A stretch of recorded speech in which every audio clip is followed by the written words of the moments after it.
are listening to the Slash and Cast Podcast Network. This episode is brought to you by Poker.game.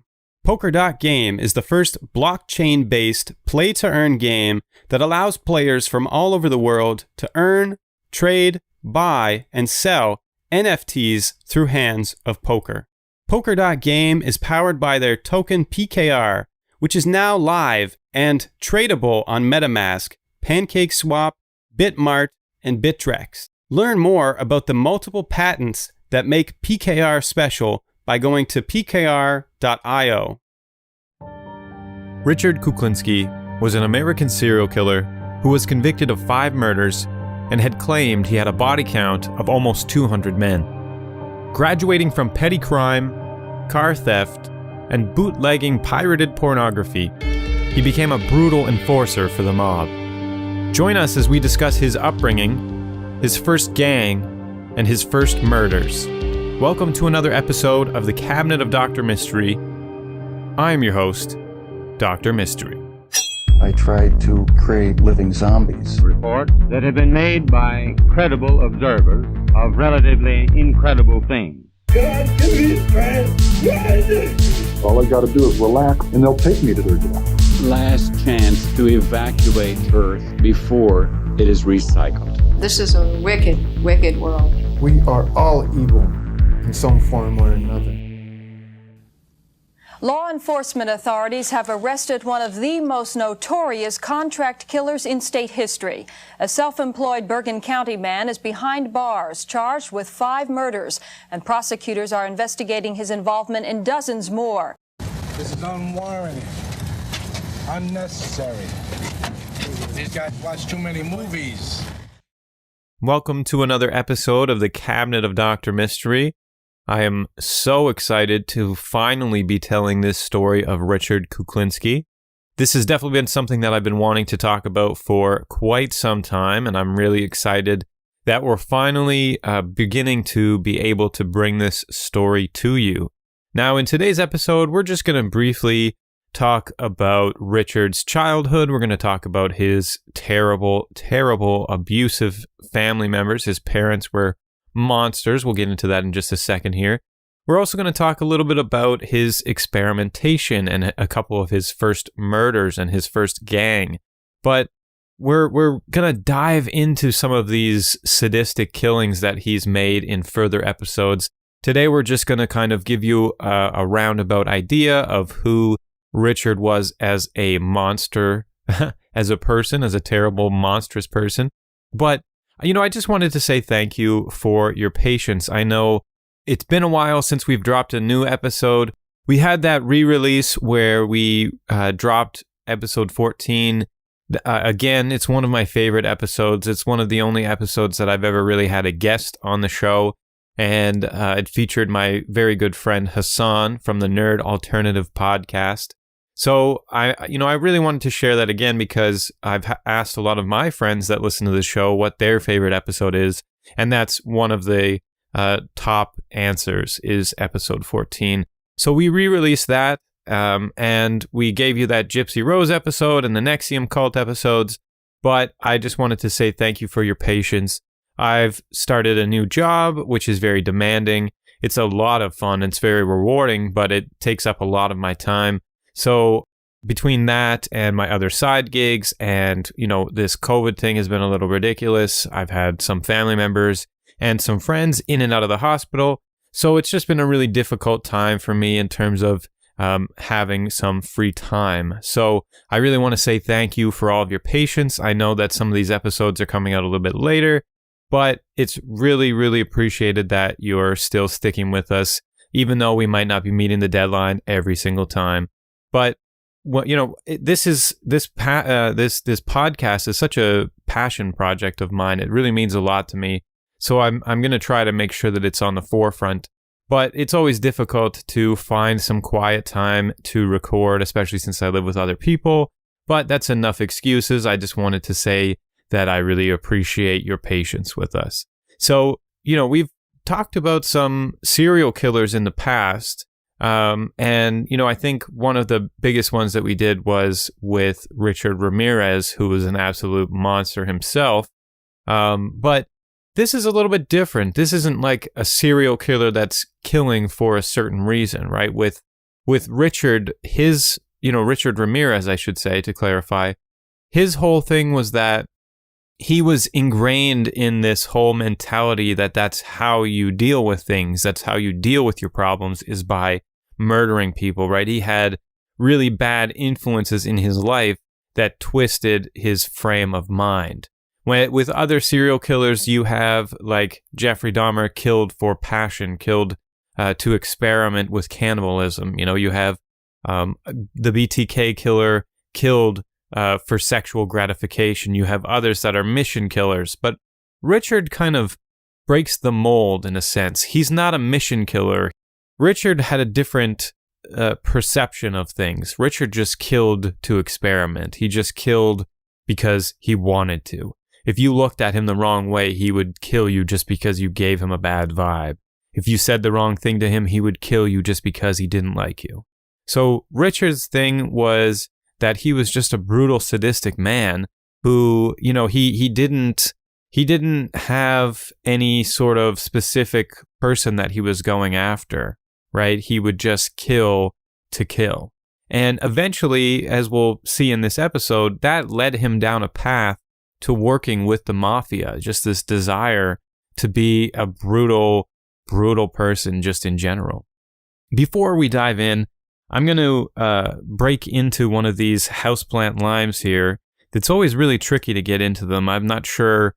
We have a lot of listeners in the US, but for those of you who are in Canada, if you've ever tried these houseplant drinks before, you should let me know on social media or in the comments of, this is going to be on YouTube eventually. You can let me know what you actually think of these. I think that they're really good.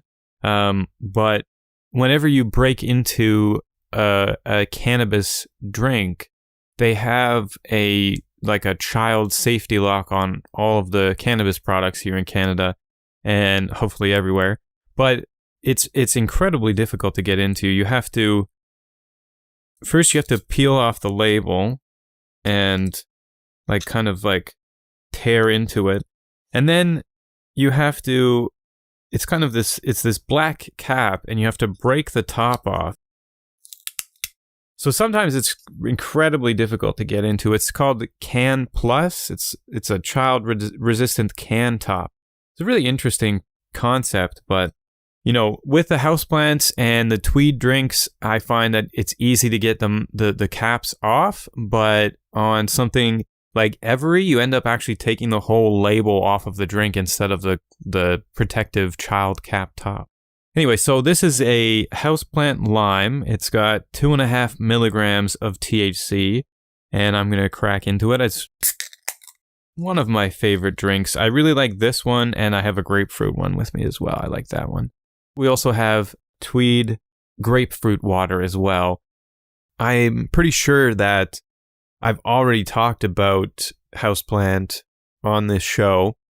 A lot of you know I really like trying out new beer. I like craft beer. I like beer from other countries or other parts of Canada.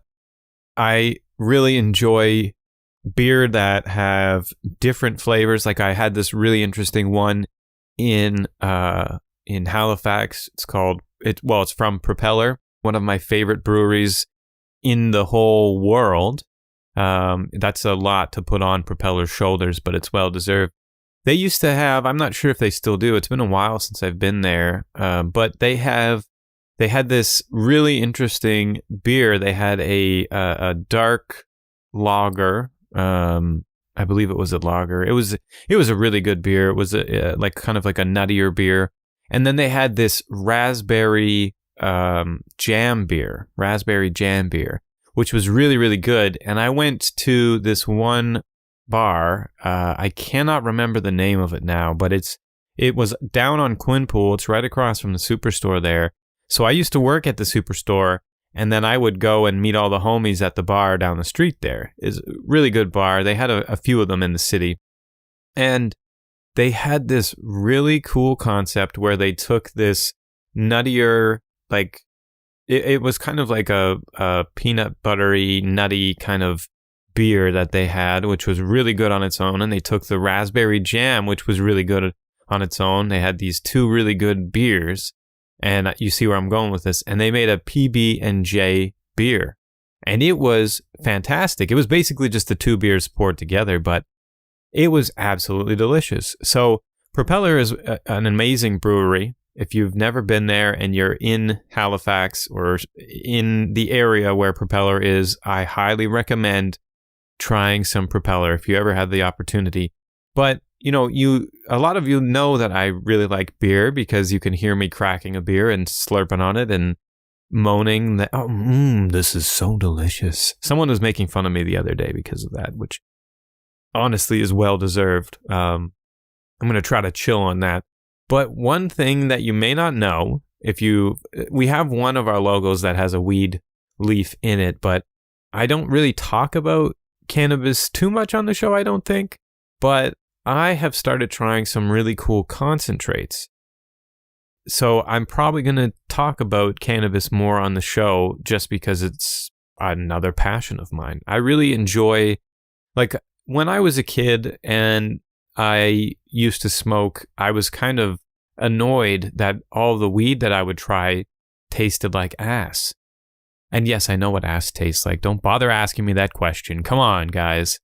I'm an old man. Of course I know what ass tastes like. Oh, God.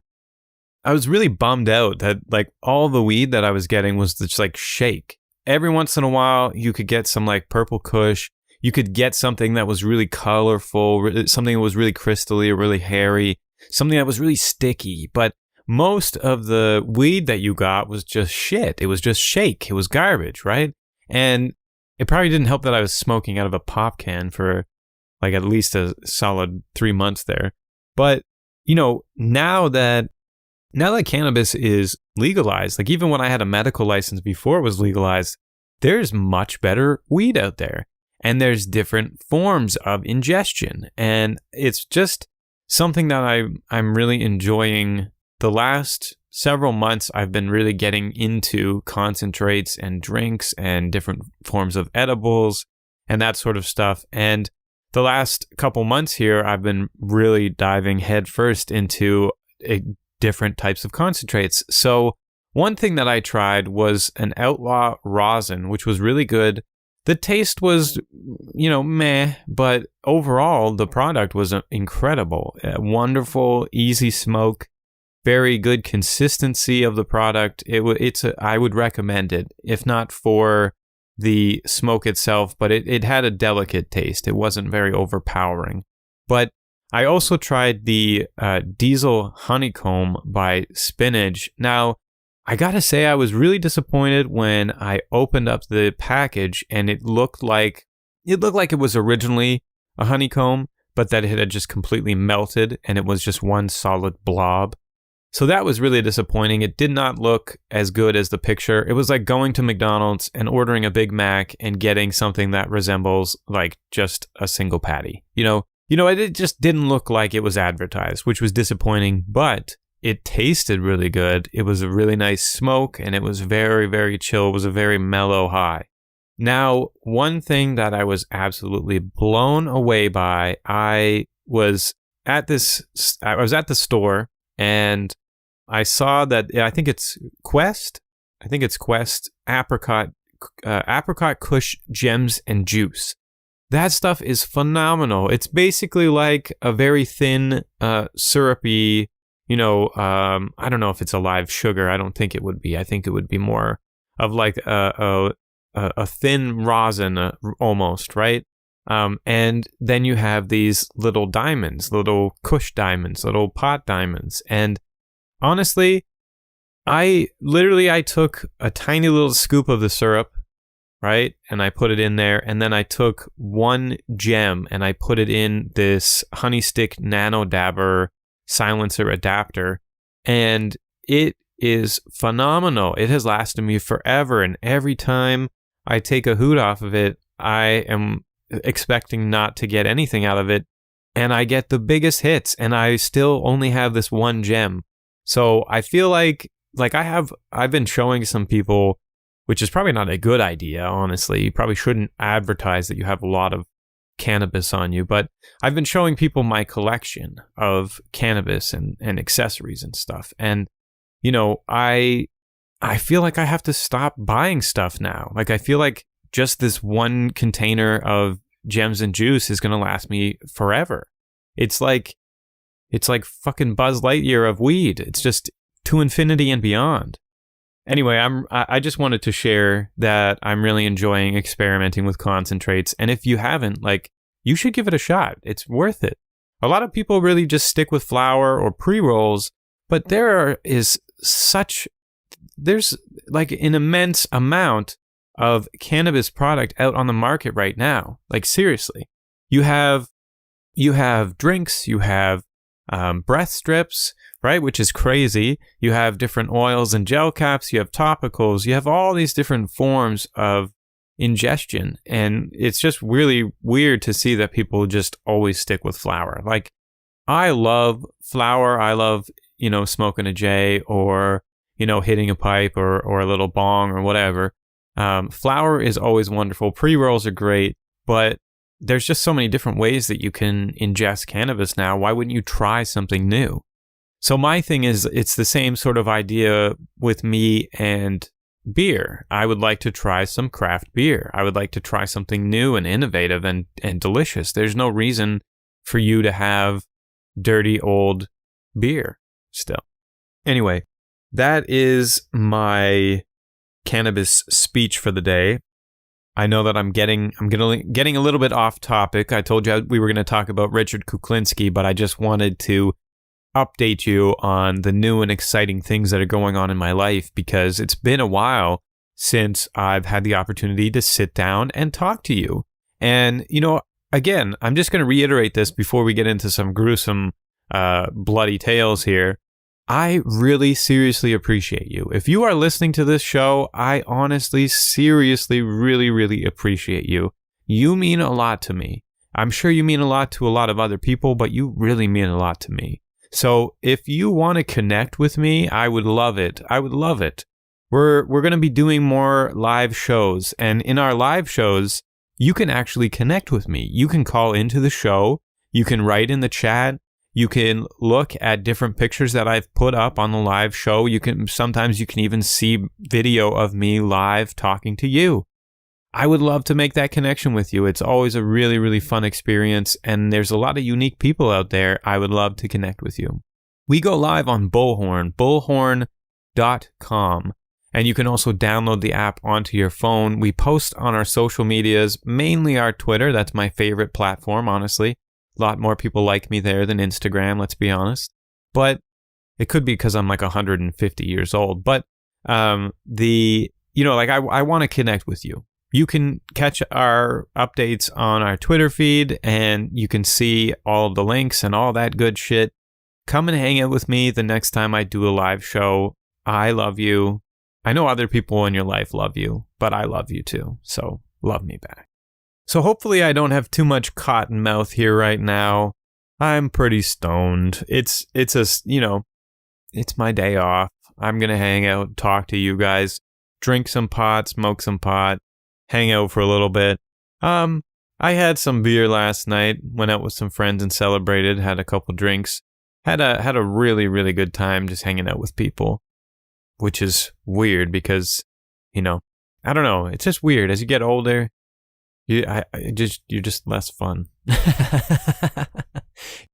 Anyway, why don't we talk about Richard Kuklinski here a little bit? In April of 1935, Richard Kuklinski was born to Stanley Kuklinski and Anna McNally, Polish and Irish immigrants. He was raised in a strict religious environment, like me. Richard was frequently beaten by his father, and he also claimed his mother routinely broke broom handles and household objects because of the severity of her beatings. Now, I wasn't so much beaten as I was raised in this strict religious environment. I was actually having this conversation last night about how religion is such a demanding thing in life, and how when you like myself as a child that was raised in a strict religious upbringing, my siblings that are younger right now, they don't really, they have a taste of this, but they haven't really experienced it as much as myself and my other sister did, where, it was very strict. My mother made us go to church every single Sunday. And if there was like a youth group or there was like a church event, we were always at that church event. It was a very strict upbringing where we weren't allowed to listen to other types of what we called secular music, right? We weren't allowed to do other things with secular people. We weren't allowed to go see secular movies, right? It was a very strict religious upbringing. There was more to it than that. I'm a Mennonite, so a lot of my family, like not my immediate family, but my grandparents, brothers and sisters, right? Their side of the family on my mother's side, like it's difficult to explain to somebody who hasn't seen this sort of thing, but it's almost like a step away from Amish. It's very, very strict, and men and women have specific roles in this organization, and if you step out of line, you get chastised. So it's really interesting for me to have conversations with other people that have been affected by religion. And I think that Richard was really, he was raised in like the 40s, right? So he really was like put through the ringer in terms of religion and this whole holier than thou aspect that his parents put on. And, as we go through this, we'll see that his parents have committed infidelities, that his parents, they hung this whole, heavy weight over the whole family about being religious and practicing religion and being devoted to God. But they had all this infidelity. His two parents would sleep with other people, right? So we'll get into that in a little bit here, but it's just really interesting to me to see how hypocritical his family was, his parents were. So Richard's mother, Anna, she was raised in an orphanage. So this is in the the 20s and 30s that she was raised here. She was routinely beaten by nuns, and she was regularly molested by priests at that facility. So she was in this orphanage, and she was routinely beaten and routinely abused. And, as she grew older, she moved into a convent herself to become a nun, but that didn't really pan out for her. She just wasn't cut out for it. It just wasn't for her. To put it this way, Richard stated that, his mother was cancer, but that she was really affected by everything that happened in her life. He said that she was basically a shell of a woman. And she, for years and years and years, she was abused. She was systematically abused and sexually assaulted. And that, I can only imagine what that would do to a person. And then you have children of your own and you're trying to raise them, and your children can sense that there's something wrong with you. That not that there's something wrong with you, but there is something wrong. That inherently in your life something bad happened to you, and it's left you a hollow shell of a person. Now, he said all that about his mother, but what he said about his father, he said, and he would never call Stanley his father. He would call Stanley Stanley. He would call him by his first name. He was not Dad. He was not my father. He was Stanley. And he said that he hated his father. He hated him up until the day that he died. Now, Richard's father used to beat Richard.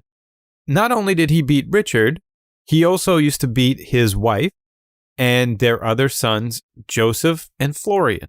Stanley was cruel, he was jealous, and he was a possessive alcoholic. He often claimed that Florian wasn't his own child and that Anna was sleeping with another man. Now, in contrast, like I said, they committed a lot of infidelities. We see that Stanley was the one sleeping around. He was also sexually assaulting his wife on regular occasions. So he basically thought of his wife as his property, and that she was there for him to use and abuse in a rough, derogative sense of the words there. That's the way that Stanley viewed his wife, was that not that she was a human being that deserved love and respect, but that she belonged to him.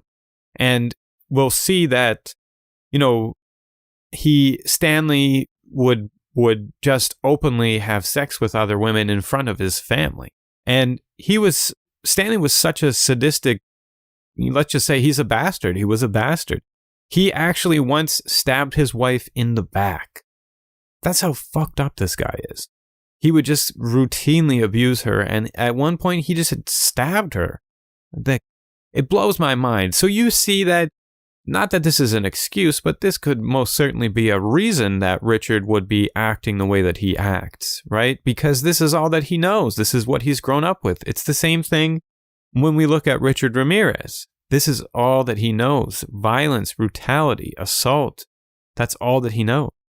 Now, when you think of Richard Kuklinski, he's a big, 300-pound, probably taller than me, or at least as tall. He's probably at least 6 feet, and he's 300 pounds, maybe taller than that. He's a big guy. But what you don't know is that when Richard was younger, he was a bit of a bitch. Let's be honest. Richard used to wet himself at the sound of Stanley's voice, which resulted in him getting more beatings. So Stanley used to beat Richard and his whole family so badly that his son would piss himself at the sound of his father's voice. And when he would do this, he would get even more beatings. Just never ended. One night, we're going to go back to Florian, how Florian is claimed to not be Stanley's son. One night, when Richard was 5, Stanley beat Florian to death. He punched the boy in the back of the head until he fell to the floor and didn't get up. Now, basically what they did was they just said, oh, Florian fell down the stairs and died. Oh, how sad, boo-hoo. And, back in the day, people were like, oh yeah, that's unfortunate, right? No one asked questions. This kid was beaten to death. His dad just punched him in the back of the head until he died. But, for a brief moment after Florian's death, the beatings ceased. Richard was safe. And when the assaults did start up again, they were even more fierce and brutal than before, as if Stanley was making up for lost time. Richard was a shy and awkward kid, and he was frequently bullied. So that's not what you think when you think about Richard Kuklinski. You don't think about him being bullied, you think about him being the bully. And as we go through this episode, we'll see his transition from one to the other. After one beating from two Irish teens, Stanley dragged Richard up the stairs and beat him, and his father insisted that he go back out and face his bullies. And when Richard went back out and gave his bullies a severe beating, the Irish boy's father came out to stop the fight, and Stanley leapt out of the window of the house and knocked out the boy's father with one punch. So I'm picturing that.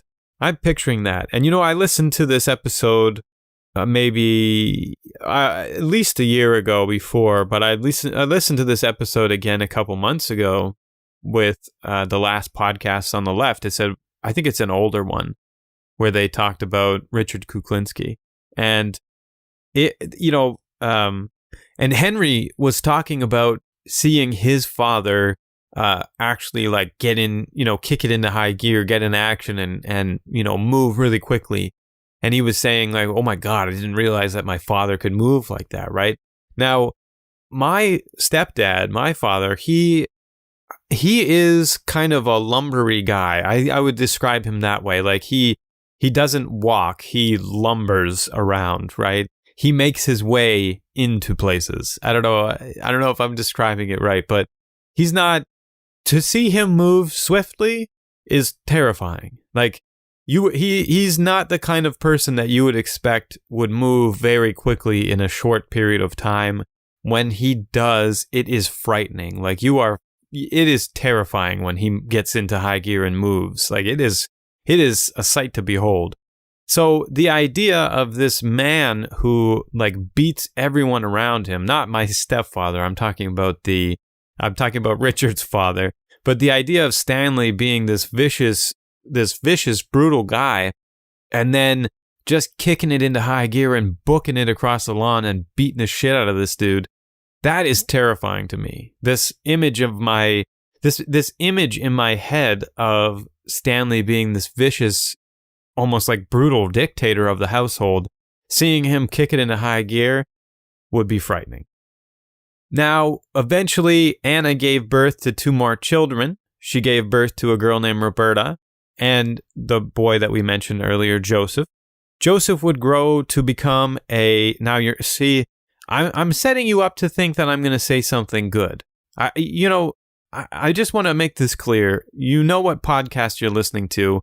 I'm going to mention what Joseph did in a second here and not leave you in too much suspense, but it's not good, right? It's not good. Let me restart this sentence and picture, just think about what I'm going to say here and think about this show that you're listening to. Joseph would grow to become a rapist and murderer. This family is messed. He would become a rapist and a murderer. He was eventually imprisoned in the same facility as his older brother. So just think about the show that you're listening to, right? Because when I was reading that, I was like, oh, I hope this is happy. It's not happy. It's not a happy sentence. Stanley eventually became, this, how do I say this? Stanley eventually began bringing women back to their house. And like I said, he would openly have sex with these women in front of his wife, in front of his remaining children, the ones that he hasn't beaten to death.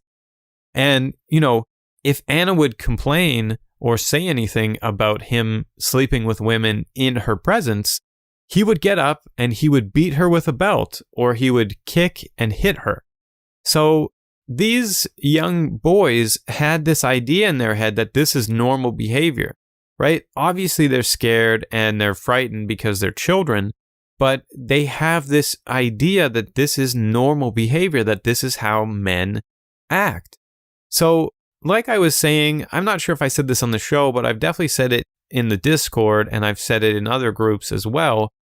The whole thing about how do we reduce serial killers? How do we reduce violent men, right? How do we change the way that men react around women and treat women? Well, it starts with the men that are men now. We have to realize these things that have been inherently ingrained in us by society and by our father figures, and we have to change the way that we treat people, the way that we act with women. And you need to raise boys into young men that respect women. And that's really just the cut and dry solution, honestly, right? Obviously, it's easier said than done. But the idea here that I'm getting at is this is what these boys were taught. And yeah, one of them grew up to be a rapist and a killer. The other one grew up to be a mass, serial murderer. It's because of how they were raised. Yeah, you can say that there are certainly some people that have just a murderous tendency, right? Some people that are just fucked. But, in this situation, even if there was something going on mentally or whatever in their bodies where they were twisted individuals to begin with, they are taught that this behavior is okay by their father. And that's really the catalyst for their future behavior and the way that they act. Anyway, that's my TED Talk for the day. So thankfully, Stanley ended up moving in with a Polish woman, and the family saw him, less and less. So that's one thing to be thankful for. But at this point, Anna began getting more strictly religious, and she enrolled all the children into Catholic schools.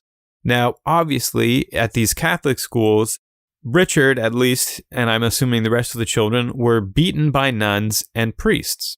Now, again, with this organized religion, and I don't mean to slight anyone that's religious, obviously do your thing, but also think about what you're doing also. But, we see a lot of this abuse with nuns, priests, with religious figures. And I can only assume, I suspect that Richard and the other children were sexually assaulted. He never specifically states this, but, there's there's interviews, and maybe I'll talk about it in a future episode, but there are interviews with his wife where she talks about how she's like absolutely positive that Richard was systematically sexually abused as a child because there are things that he just wouldn't talk about. She would ask him a question, she would talk to him about something, and then sometimes she would go too far, and it would be something where if he would answer the question, he'd have to tell her what happened, right? So I suspect that there was some sexual abuse as well. Now, again, none of this is an excuse for his behavior, but, you know, Richard, he used to torture animals for fun, which really turns my stomach, honestly. He would kill cats and dogs by setting them on fire and torturing them. So I don't want to dive into this too much because it's terrible, but he would tie dogs' tails to a bus. He would throw cats in an incinerator and watch them try to get out. You know, he was a sadistic young man, and you know, it just continued that he just became more and more sadistic. He also began stealing when he was a young boy, and after his father Stanley essentially abandoned them, there were times where his mother would neglect them. She would neglect to provide for the family and would scarcely feed them. So he began stealing cakes and desserts and other food from a bakery or bakery trucks. He would just like when people weren't paying attention, he would break into these bakery trucks and he would steal food from the trucks. And, you know, he developed an impressive set of skills when it came to theft. He began stealing from train cars on railroad yards. He stole fruit and meat and a bunch of other food from, you know, freezer containers, from cold storage containers. He really liked true crime.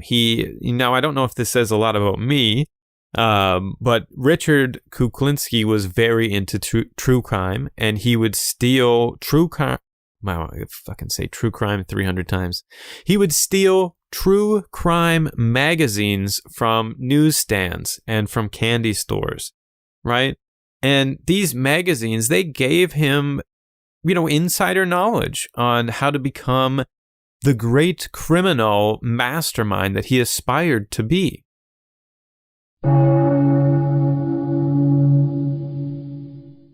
Thank you again to our sponsor, Poker.game. If you heard about the metaverse, Poker is ahead of the trend, with the rollout of their metaverse coming soon. Poker is the first blockchain-based, free-to-play, play-to-earn, non-gambling poker game where you earn NFTs. It uses TRNG technology and Unreal Engine 4 for immersive and powerful gameplay. Poker is currently past their second beta round of testing and plans to launch on platforms such as iOS, Android, Windows, and streaming platforms with intended support for next-gen VR. The integration of NFTs within the gaming sphere is the future, and Poker will become one of the first to introduce NFT rewards within its metaverse. If you are interested in online table games, the upcoming metaverse, or you're a crypto or NFT enthusiast, check out Poker by going to POLKER.game. I'm going to crack into this grapefruit tweed drink here, and then I'll crack into the grapefruit houseplant. I'm trying to break into this childproof cap again. Oh, I've got it down to a science now, honestly. Like when I first started opening these things, it was a real struggle. Whatever you're doing, whatever your choice in life, whether you're sober or you're drinking or you're consuming cannabis, I just hope you're being safe and you're having fun. Turning into goddamn body break over here. Give me 10 jumping jacks. I don't know. You know what? That could be something where I'm isolating a certain amount of listeners, because how many of you know what body break is? Is that a thing in the US? I don't know. It's a thing in Canada. I don't know if it's still a thing or if they made a comeback or not. But body break. Eventually, at the age of 13, I'm just going to dive right in. I'm not even going to address how I just went on a tangent there for 10 minutes. Eventually, at the age of 13, Richard graduated to joyriding and stealing cars from different lots, and he would cruise around. And, you could say that as a 13-year-old, carjacking and joyriding and shit. Well, I don't know if he carjacked, but he definitely stole cars from different lots and he would cruise around. That's pretty cool for a 13-year-old, right? Like, that's pretty chill, man. I mean, don't steal cars. I'm not saying go and steal a car. I'm just saying for like a 13-year-old to be doing that. Like when I was 13, I was, what the fuck was I doing when I was 13? I was playing with Barbies or some shit, like, and this guy's stealing cars, like bigger badass than I am. But unfortunately, being a badass, he couldn't escape the bullying that he received from his peers. The leader of one of these groups of bullies was Charlie Lane. Charlie Lane ended up being Richard's first victim. Now, Richard plotted Charlie's death. He thought about stabbing him, about poisoning him, about, doing all these sorts of things. He had all these different ideas, like, how can I kill this motherfucker, right? And eventually, he plotted Charlie's death. He figured out a plan, and he was like, I know what I'm going to do, and I'm going to do this, right? So he took a wooden dowel, which, like would be used in your closet to like hang your clothes on, right? And he stalked the boy at night. And his idea was he was going to beat him with this wooden dowel, with this wooden bar. Now, Richard did that. He found Charlie. He was like, hey, I'm going to put this plan in motion. And he did it. But he unintentionally beat Charlie to death. His rage just overpowered any of his senses, and he beat Charlie Lane to death for bullying him. He beat him with the wooden dowel. He kicked him, he punched him, and then he realized, I killed this kid. I beat him to death. So you have to remember that Richard has this knowledge of true crime from these magazines. So he realizes that he killed this kid, regardless of if he meant to or not. He murdered him. So he decides that, watching or reading these true crime magazines, he decides that he needs to hide the body. He needs to get rid of the evidence. He doesn't want to get caught.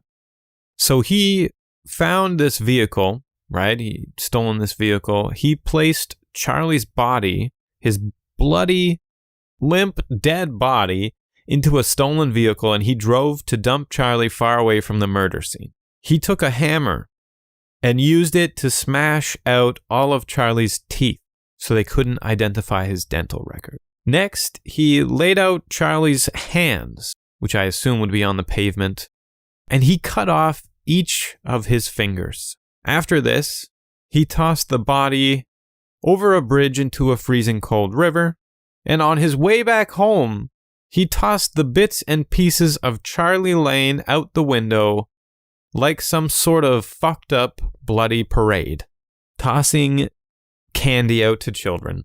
So after this event, Richard was forever changed. He began beating, and eventually he began killing people for simply insulting him in front of others, for challenging him, for, looking at him the wrong way. He became a pool hustler. He said that he dropped out of school and he began hanging out in smoky pool halls. And we'll get into this encounter in a second at a pool hall, right? One of his next serious incidents that he had. But he had this one tick, this one sound that would signal that violence was on the way. This tick would be a simple click of his tongue. And in regards to Richard's future wives and future children, well, I don't know if he used to beat his children, but he definitely beat his wives. If they heard the click of his tongue, they knew a beating was coming. But if a man heard the click of his tongue, it may very well be the last thing that he heard. Now, in regards to this encounter that Richard had with a police officer in a pool hall, this guy, the police officer, he embarrassed Richard in front of a crowded pool hall, in front of a crowded bar. You don't do that. You don't embarrass Richard Kuklinski. When the cop went to sleep off the night in his car, Richard obviously was stalking him, as you do, and he went to a gas station, filled a jug with gasoline. He went back to the cop's car, and he emptied it on the cop and on the vehicle, and he threw in a lit match. And he stood next to the burning vehicle and watched as the guy awoke from his sleep and burned alive. Richard seriously just stood there and watched so he could hear and smell the guy burn to death. Fucking crazy. Now, to my knowledge, with my research, this is his second murder. The first one was a murder of rage, a murder of passion. It still gave Richard this sense of godliness that he can control who lives and dies, but it was more or less him losing control. This murder was very much him taking control. In his early 20s, Richard began dating a woman named Linda. I'm not sure her last name, but we know her name is Linda. When she became pregnant, he tried to make her lose the baby by punching her stomach. But when that didn't work, he said, fuck it. Let's get married. A match made in heaven, that sounds like. So these two ended up having 2 children together. But any interview that I've seen where Richard talks about these children and that wife, he said he doesn't give a fuck about them. So that's always nice. That's always a nice thing to hear from your father. He eventually began working at a film company to support his kids and his family, but, he decided that he's going to make a little bit of extra money, and he began making bootleg copies of Disney films and pornography. And he ended up generating income from these bootleg films and some other drug deals that he made. He eventually graduated from killing those that he held grudges against to becoming a full-fledged contract killer. But before this, Richard formed a gang with several other people that they called the Coming Up Roses Gang. After the gang became involved in robbery, pornography, drugs, and racketeering, they began to gain some recognition from local mobsters. The De Cavalcante crime family noticed the Coming Up Roses gang, and the leader of the De Cavalcante family was Carmine Genovese, also known as Meatball. Wouldn't you love to have the nickname Meatball? Like, some people call me by my last name, some people, have funny nicknames for me and they're fine, but I don't know if I'd be cool with people calling me Meatball. But, the reason that he was called Meatball is probably the reason why I wouldn't be cool with it. He was short and round like a meatball. And as we all know, mobsters come up with some very unique nicknames, like Meatball for a short fat guy. With friends like these.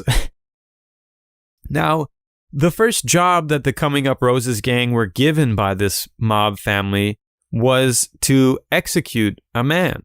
The Coming Up Roses gang, they decided that they would choose the heavyweight boxer out of the group, the big tough guy, to commit the deed, to kill this guy. But when they drove to the spot and saw the guy they were supposed to kill, the heavyweight boxer, I believe his name was John, he froze up. He couldn't do it. The gang had multiple opportunities on at least 2 different occasions. And John was able to point the gun he had, like he had a shot, but he just couldn't take it. His hand would shake. He just couldn't make the shot. He just panicked. He couldn't do it. So the third and final time that the Coming Up Roses gang saw their mark, John took his hand, he took the gun out and his hand was shaking violently. He just couldn't get it steady to take this shot. And because of this, because of his hands shaking violently, Richard, he became annoyed. He was pissed. He was like, this is ridiculous. You just pull the fucking trigger. So he got tired of this shit. He grabbed the gun and he takes care of the mark himself. He walks over, he gets out of the car, he walks over and he just pops the guy in the face, walks back to the car, hands the gun to somebody else, says, let's go. And seeing how matter-of-factly Richard committed the murder, one of the members of the gang stated, quote, "Man, Rich, you're cold like ice." And we'll get into this in the following episodes. Some people believe that Richard got his nickname, the Iceman, from how he would kill some of his later victims, how he would, we'll go into it in further detail, but he would freeze some of his victims to change the time of death so that forensic investigators couldn't determine the time of death, and it would make it more difficult for him to get caught. It would make it more difficult for their investigation.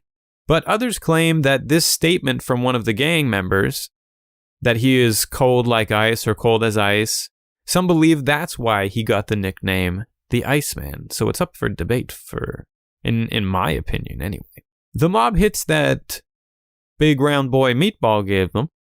They ended up funding Richard's gambling addiction. Now, out of these several guys in the gang, a couple of them from the Coming Up Roses gang, they made a terrible decision. They made a mistake. These guys fucked up. They decided to go and rob a poker game. But that poker game, and they knew this going in, it was full of made mafia men. And it was a game of a made man. So they were robbing the wrong fucking game.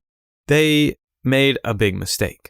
The mob ended up telling Richard, because obviously they know these people, they work with them, putting on a fucking mask doesn't change your voice, doesn't change your mannerisms, your appearance. They know who the fuck you are. But they gave Richard a choice. Kill your friends or everyone dies. These are some of Richard's only friends, the Coming Up Roses gang. You know, he even says in an interview, like, all my friends are dead. I killed most of them. So, obviously, Richard shoots both of the men in the head, killing them instantly. But, you know, with that, the Coming Up Roses gang, they kind of decided they didn't really want to mess with Richard anymore. Like, we don't really want you around, buddy. You know, you killed a bunch of people in the gang. In 1961, Richard Kuklinski, now in his early 20s, goes to work for Roy DeMeo of the Gambino crime family. To give you a bit of an idea of what Roy DeMeo is, or what he's like, he's a human, that's what he is, but to give you an idea of what he's like, there's a story that a former mobster told about Roy, about how he went to a meeting with Roy and another member of the family, you know, to discuss business. Roy had been smuggling cars into Kuwait. Basically, he would pay someone to go and steal the car, and then they wouldn't really change anything about the car. They would just take it and they would just smuggle it into Kuwait. They were just straight up selling the car. So he met with one of the members of the family to discuss this business thing. And while they were sitting in a restaurant, it was like, you know, the equivalent of what a Denny's would be today. Some older people just chilling, having a meal, eating some breakfast or whatever the fuck. So this mobster, he noticed that Roy was not very interested in the conversation, and he just kind of matter-of-factly asked Roy if he was bothered, if he had something else on his mind, or if he had something better to do, or, you know, whatever. Why aren't you paying attention? And Roy said, you know, everything's cool, man. I'm just thinking. And the mobster said, you know, like, what are you thinking about? And Roy replied that, you know, if he had 2 9mm pistols, he could simply get up and execute every one of these 60 or 70-year-old people in a matter of seconds. So he sounds like a pretty nice guy. Sounds like a guy you'd want to meet in a Denny's. And, you know, most of us know some of the critical members of the Gambino family, right? Carlo Gambino was the Don in 1970. He led the Gambino family for nearly 20 years and was succeeded by his cousin Paul Castellano. And Paul was the Don until Paul was killed by the order of John Gotti. If you don't know any of those names, you should at least know John Gotti. Now, Roy DeMeo had this whole group of enforcers, this whole group of hitmen. So if you owed the mob money or the mob decided that you were done, they would put your lights out. Out of Roy's whole team of enforcers, Richard was his favorite. And in the next episode, we'll dive into the murders that Richard committed. We'll discuss them in further detail. But one brief story I wanted to leave you with is that of Richard having a few drinks. One night after drinking, Richard became a little belligerent, and the bouncer decided that it was time for him to leave. So he removed Richard from the bar, which, you know, normally wouldn't be a big deal. Richard understands that this guy, you know, has a job to do, right? You know, it's kind of like Richard, I mentioned Richard was like a chronic gambler. So you would think that he would be kind of a violent person if he lost or whatever. But the idea is that Richard wouldn't bring that energy into games. He wouldn't bring that energy into things like that. You know, this guy was just doing his job kind of thing, right? But instead of just removing Richard from the bar, he humiliated him he humiliated him, which we all know by this point is a no-no when it comes to Richard. But he humiliated him in front of other people in the bar. What he had done was, when he was removing Richard from the bar, he had kicked Richard in the ass on his way out the door. Richard snapped. He was like, yeah, this guy's gonna fucking die. So for 2 days, Richard sat outside in his car and watched the bouncer. He basically cased the joint, and hung out during his, outside of his work and watched him throughout the day. He looked at who was coming and going, and he finally saw an opportunity to take his revenge. So he left the vehicle, he got out of his vehicle, and he took his hammer out, and he walked up to the bouncer, and with one swing, he smashed the bouncer in the head, and the hammer became lodged inside of the man's skull. We'll go into more of his gruesome crimes in our next episode, but Richard really liked experimenting with murder. And what I find really fascinating is how somebody could go around and commit like a mass murder. He's not even like a serial killer. Like, Richard is like a monster serial killer, right? He's claiming that he's murdered at least 100 and maybe even possibly 200 people. So when we discuss these murders in the next few episodes, these first few murders that he committed were in acts of rage, like he couldn't contain himself. It wasn't so much premeditated like the second guy was, but like beating Charlie Lane to death with a pool cue, that wasn't, or a pool closet dowel, whatever the fuck it was. That wasn't premeditated. With these murders that we're briefly going to discuss here, basically Richard just treated certain parts of the city in Manhattan like his own personal hunting ground. He would scope out and find people just on the street. He was really just looking for an excuse. Someone looked at him the wrong way, or he said something, someone said something the wrong way, or, he was just looking for an excuse to kill someone. Ultimately, one of his most common ways to commit murders was by taking a blade and putting it through like the underneath of someone's chin and trying to pierce the brain, killing them. That way, he found it was the most efficient and the least bloodiest way to kill his victims. But, again, we'll get into this in probably the next episode, but in future episodes. But he really did like to experiment. There were some really weird ways that he would kill people, and we'll get into that in the next episode. He even described one way he would murder people as, quote, I put the rope around his neck, twisted it, and threw him over my shoulder and held him there. So actually, I was the tree hanging him until he eventually stopped kicking. And, one time, he just shot a man in the head with a crossbow simply to see how it would work to shoot a man with a crossbow. There was a guy that was on the street, and Richard said he just gave him a weird look or gave him a weird vibe. So he said he rolled down the car window, rolled the window down, and said, hey, buddy, come here for a sec. And the guy came over to the car door to be like, hey, yeah, what's up? And Richard reached over and grabbed the crossbow, which was already loaded. It was sitting in his passenger seat, and he just shot the guy in the head and then looked out the window, drove away. In the next episode, we'll dive into some of the brutal murders that Richard Kuklinski committed, and we'll talk about his time in the mob. We'll also discuss his family, because it's a really interesting aspect of Richard's personality in the interviews after he's been caught and he's been in prison. It's a really interesting aspect of his personality to say that he's apologetic and remorseful for the pain that he caused his family. So that's something interesting to get into. But, I really just wanted to give you kind of an overview of him. We'll discuss in the next episode a little bit about the weird things that Richard did even when he was younger and how he would dress and things like that. But I really just wanted to give you a kind of a baseline to start off with what Richard was really like. How he was shaped and how he was molded as a kid and how that affected the things that he would do in life, and how he graduated from this stealing off of trucks to provide for his family.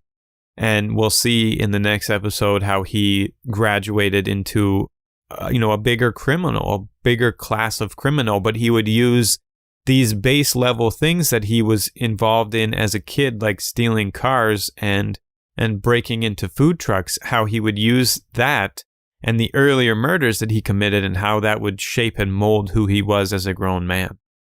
In our next episode, we'll dive into Richard's family life and the various brutal murders that he committed, and we'll also dive into more about who he was as a person and how these things that we've discussed in this episode shaped him into the man that he became.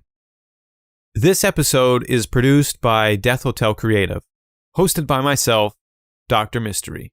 To view more and to grab your exclusive Cabinet of Mystery merch, visit us at notwhatwesay.com. You can also check out our Instagram handle at Cabinet of Mystery or our Twitter at Open the Cabinet. Please leave us a review if you enjoyed the show and let us know what topics you'd like to hear in the future. You can hit us up either on the socials or at cabinetofmystery@gmail.com. If you'd like to leave us a voice message and appear in upcoming episodes, leave us a voicemail at anchor.fm/Cabinet of Mystery. For sources on this episode, please see the episode description. This show is proudly a part of the Slash and Cast network. Thank you for listening, and please subscribe or follow for more episodes.